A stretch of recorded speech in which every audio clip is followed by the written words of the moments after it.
Hi, you're watching Bloomberg Quint. I'm Medika Doshi, and the budget, well, at least the speech, is finally over. You're scratching your head, wondering what to make of all of it. Well, don't worry. Here are the 12 most important things you need to know about Budget 2017. Number one, let the rich pay. The government has made it clear it has cut the income tax rate applicable to those earning between 2.5 to 5 lakh rupees from 10% to 5%, but imposed a new surcharge on those earning between 50 lakh to 1 crore rupees. Let the rich pay, like I said. Number two, radical reform. The finance minister has proposed to do away with the Foreign Investment Promotion Board, more commonly known as the FIPB. Bye-bye bureaucracy. Number three, say no to cash.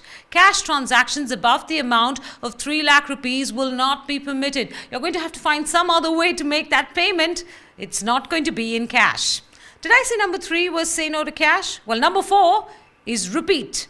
Say no to cash. Now, this one's a big one. The government has announced a series of reforms when it comes to political funding. The first one, that political parties cannot accept cash donations above the amount of 2,000 rupees. So that's a big one. Secondly, they've also introduced the concept of electoral bonds. It doesn't go the whole hog, but these are good steps towards cleaning up the political funding system. Then you've got number five, maintain discipline. The government has said that its fiscal deficit, the difference between the money that it earns and the money that it spends, will be pegged at 3.2% for FY18. Now, the FRBM, or the Fiscal Responsibility Roadmap, had said that the number should be 3%. So this is a wee bit more than that, but it is well within expected limits, and therefore the market was not in the least bit disappointed with that 3.2% number. Number six, a big boost to affordable housing. That sector was given infrastructure status, and government spends allocated to it are also on the up and up. So that's good news for all you home buyers, and especially for those construction companies operating in that segment. Number seven, on the IPO track. That's right, the railways are headed to Dalal Street with three important railway companies looking to go public with their shares. That's IRCTC, IRFC, and IRCON. Number eight, Slick.